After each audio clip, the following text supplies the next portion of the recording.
Turn around slowly. You're under arrest.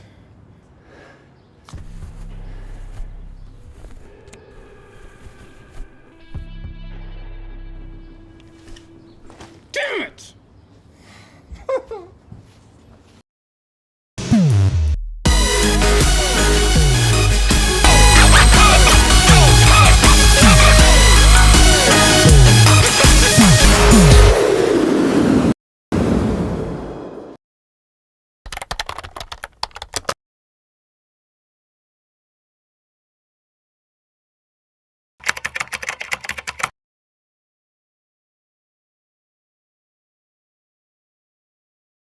So hey, howdy ho. Tonight I've got a really good new friend of mine. I'm going to call him Sergeant X. Sergeant X, I'm going to ask you some questions and you can just tell me if I'm right or wrong. How did you find out about me? Well, what happened was I was looking for a channel that maybe had some information about misconduct by the California Highway Patrol. And so I came across your channel. You had posted some things with misconduct by the CHP, and that really struck a chord with me because really I didn't find too many channels out there that expose them for what they are, what we are. I used to be a part of the California Highway Patrol, so Great. Now, would you give folks about what the different jobs that you did for the state of California? Because you did a few of them. So, can you go ahead and just give us a brief rundown on your background and your career with the CHP and other agencies that you were associated with? Okay, no problem. In 1983 or 82, I started my career with the California Department of Corrections. I was right out of the military, and I started there. Decided that wasn't my kind of cup of tea, so after about a year of that, I was hired on with the California State Police. And I stayed with them from 1984-85 till about 1995 when they were absorbed by the California Highway Patrol. California Highway Patrol absorbed the California State Police in about 1995. And during that time with the California State Police, I worked as I was a scuba instructor. We had a scuba unit. I also was on the SWAT team, and then I was also on the dignitary protection team, protecting the governor of the state of California. So I did quite a few jobs, yes, and then in 1995 we were absorbed by the Highway Patrol. The Highway Patrol really did not like us. We went to kind of an excelled police academy off of Reed in Sacramento for the CHP. Yeah, but none of us really, I think, really fit in there. We were always kind of treated like the outcast because they had to take us. I mean, we still had to train. We had to be, up to their snuff, up to their standards, and be part of the police officer standard of training. And, but during that time, I seen a lot of things happen, and that's why I got a hold of you, because I want to talk about this 1199 Foundation. It's supposed to provide emergency assistance for California Highway Patrol employees, scholarships for their children and such. Some of the contributors to this program and what the benefits are to those contributors and the different levels that you can donate to. So I wanted to go over that. I seen that you had keyed into that. I thought that was an important subject matter. I know I'm not the interviewer, but would you mind telling me why? Because I've often wondered this: why you started your mission of talking about the California Highway Patrol and bringing forth some of the misconduct that they've done over the years. Wow, that's a surprise. I wasn't prepared for this, but yes. So what happened was I was on my way back from San Diego. I just picked up my new German Shepherd puppy. I was on my way back, and on I-5 around, I guess it was around Bakersfield, maybe a little bit south of Bakersfield, a California Highway Patrolman was just getting his ass handed to a motorist he pulled over, and I stopped and rendered assistance. Was with the 10th Special Forces Group, Fort Devens, Massachusetts, and later Stuttgart, so I was in pretty good shape. And I noticed he was struggling, so I pulled over and asked him if he needed some help. He said yes, and I assisted him. I'm just going to use his first name as Steve. His last name was O. He was a commander with the California Highway Patrol. He gave me his card and said, hey, look, I helped him handle his business. The guy had no right doing what he did. And I'm a proponent of law enforcement action. He gave me his card, said, if you ever need anything, I'm a watch Kenner. My name's Steve O. Here you go. And if you ever need anything, give me a holler. I guess it was about 6 months later, I was on Interstate 80 on my way back from a function. It was about 1 o'clock in the morning. I mean, everybody has the freedom to drive. I have fully licensed. I had just bought a new car. It was a muscle car. And I got pulled over. I was by Red Top Road on Interstate 80 going westbound, I'm sorry, towards San Francisco. An officer, Red Top Road right outside of Vallejo, American Canyon there. Anybody knows that area, they know where I'm talking about. He didn't want me getting in back of him. He wanted to be in back of me.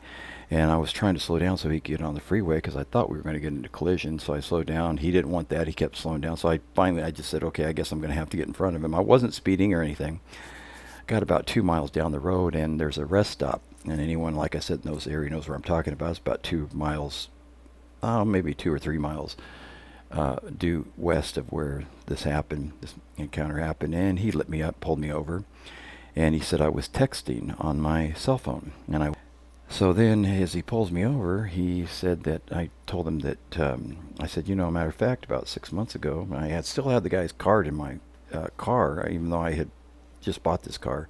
So at that time, when I was coming up for San Diego, I was driving a truck. I just got the car, just put plates on and everything. Told him about my encounter. He says, oh, I know about that. I heard about that. He said, yeah, so you were that guy? I said, yes, I was. So I thought, well, maybe he'll believe me that I was not texting, because I honestly was not.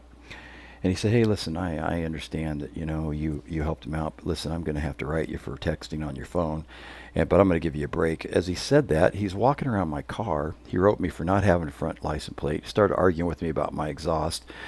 Like I said, I had just gotten the car. It was brand new. And at the time, I had, I didn't put the front plate on. He wrote me for that. So he says he's going to cut me some slack, and he does all this, And the chiller diller part about it was I really was not texting. I didn't even have my phone around. I asked him if he wanted to see my phone. Long story short, the guy was just a total dick. He started asking me if I'd been doing any drugs, this, that, and the other, which was totally uncalled for. I even went as far as hiring an attorney to fight the ticket. I fought the ticket. I was not offered a opportunity to go to trial with it. The judge said no. I produced my cell phone records that clearly showed I didn't even have any phone calls going to that telephone that night. So it was quite late. No one's going to call me at 1 o'clock, let alone text me. I mean, I'm just not that kind of guy. Anyway, that's how we got started. And I said, this really pissed me off, and I'm going to make this my life's mission to expose these guys, for some of them, for what they are, which is, I'm sure a lot of them do their job. They do it well. And then I started thinking about it. I said, why do we have the highway patrol? I was stationed in Germany. We were on the Autobahns, the Polizei, the police there patrolled. And then I started doing research and found out about Dwight D. Eisenhower and how the interstate system came to play. And that, at one time there were no speed limits on our state highways and freeways. Localities wanted to make that happen, and so that they could produce money in the state of California, everything goes to the general fund. So that's my reason why. I didn't like it, and I thought, hey, if I'm a victim, I'm sure others have been a victim as well. And sure enough, when I started digging into it, I found out all these little misconduct violations that CHP had done, and they're never held accountable for them. But back to the 1199 Foundation, can you tell us a brief history about how it started, or what it is? Maybe you can explain to people what the benefits are of being a member, and some of the corruption that takes place with that program. Let me first say I'm sorry for what happened to you. I'm sure talking to you and getting to know you like I have over the last few days, that really you probably were not texting. It's a pride thing with a lot of these highway patrol officers. Some of them are young, some of them are just stupid. A lot of them have egos, and I really never really got real close with any of them. Sure, no, I'll go over the 1199 Foundation. It was started, I don't know when it was started, but I can tell you in 2014, they stopped it. The police commissioner, I believe his name was Hannigan at the time, decided that it wasn't a program they wanted to continue. So basically what it is it's a program that's supposed to benefit employees and the scholarships to their children, this, that, and the other. Basically, what it is there's different levels of contributions that you can give to the foundation, starting at I believe it's $2,500 if I'm not mistaken, and it goes all the way up. There's different membership fees for the different levels. They have like a premium, a gold, a platinum, and the more money you give, the more benefits you get. So when I was with them, we had a database, and some people, the plates, so what you get is you get a ID card, and they do a background check too, by the way, on you, to make sure you're not a felon, to make sure you don't have an excessive amount of traffic tickets, because they don't want to excuse somebody that's going to be abusing that system, right? So what they do is they do a background check to make sure you don't have a bunch of tickets, and you're not just joining it for the benefits of, getting a get out of ticket free card. As you said, I liked your little introduction on your video, by the way. That was funny. But that's what they do. They do a background check to make sure you're not exceeding the speed limit or doing other violations, or you're not a convicted felon, and then they let you join.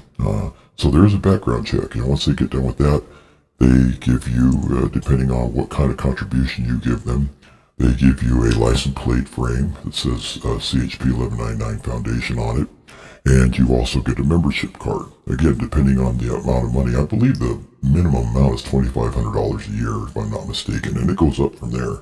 Like I said, they have various different levels. And so basically, it is what I said it is. And there's a lot of people that you'll see the KA 498 or different ones. Those are not what I'm talking about. I'm talking about the ones that say 1199 Foundation on them. Those are the ones that are registered. You can buy them on eBay, and you can buy them any place, but beware, if you do go buy one, they have a database, and they actually run those. So if they pull you over, and you have an 1199 officer CHP Foundation plate on, and that doesn't belong to you, man, God help you, you're probably going to get written up, and you might get thrown in jail. They might fabricate something to put you in jail behind. They do not like it when they have these phony people that purchase these through other sources other than them, because they want to get the money from those, and it is money in their pocket. They have dispensaries. Some of the dispensaries, the marijuana dispensaries, donate to the program. There's all kinds of. I wouldn't be surprised if some of the cartel members from Mexico. I'm exaggerating, but hey, look, I met a lot of California Highway Patrol officers, my fellow officers, that just disgusted me. They would be pulling women over to, because they were attractive, and try to get a date. There's been many incidents of that. You don't see all of them. There's some of them that made the news, not all of them. Taking pictures of women while they're on patrol and then spreading those around. There was a controversy about that. This recent one with the overtime scandal where they said they were doing CHP traffic breaks. Caltrans traffic breaks, and when they were not, yet they were getting paid big money on overtime for that, and they were at home kicking back, and a judge overturned that. They were all, I think it were 58 or 75, something like that, mainly from down south, but also Northern California too, that were found not guilty, and they got away with it.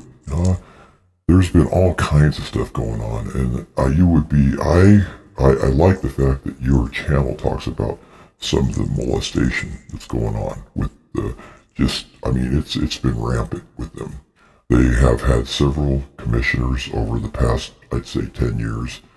Before I retired, there was a new one appointed, a black female, I think it was. So, they've had a bunch of people try to come in there, clean it up, and so far it just has not worked. It's one of the departments that I think is the most corrupt in the state of California. I thought corrections was corrupt when I started working at Folsom, because it was mainly Mexican Americans that were running the prison system. But I'll tell you, when I got to the Highway Patrol, I learned that, it wasn't just Department of Corrections. There's a lot of state departments that are corrupt, and CHP is no exception to that rule. No, I'd have to agree with you, but I'd have to say, though, I think that's one of the departments that definitely is really corrupt, is California Highway Patrol. Man, wow. So you're telling me they can get out of a ticket. I mean, this is a get out of jail free card if they have this 1199 foundation plate. They will not write someone a ticket that has that. So you can pretty much, it's a free pass. And now you said in 2014 the program was disbanded, but did they bring it back? I mean, is it alive and well now? So Yes, our bargaining unit fought it, and they brought it back about a year later. I think it was 2015 when it came back into play. So yeah, it was only gone for about a year, and it came right back into play. I mean, yes, and you can buy your way out of a ticket. I was not one that went by those plates. I didn't care. I wrote tickets to everyone that deserved to have one. And, the general rule of thumb is don't go 11 miles an hour over the speed limit, and you'll be okay. I never wrote anyone that was doing anything. I only wrote people tickets that were doing 11 miles an hour or more over the speed limit. So if you're 65 and you were doing 76, I might give you a ticket. Usually I was after the person did about 80, because, that's just the mandates. I mean, we don't call them quotas, we call them statistics. And yes, there are statistics, and if you're not doing your job, it's going to reflect unacceptable in your performance evaluations. So you will get in trouble if you're not writing enough tickets or you're not doing enough things to mandate or to justify or rationalize why your job exists. They do law enforcement activities for small towns. That's not really the case anymore. Even but the CHP does help out other law enforcement agencies. I think that when I first was hired on, I got into a lot of pursuits.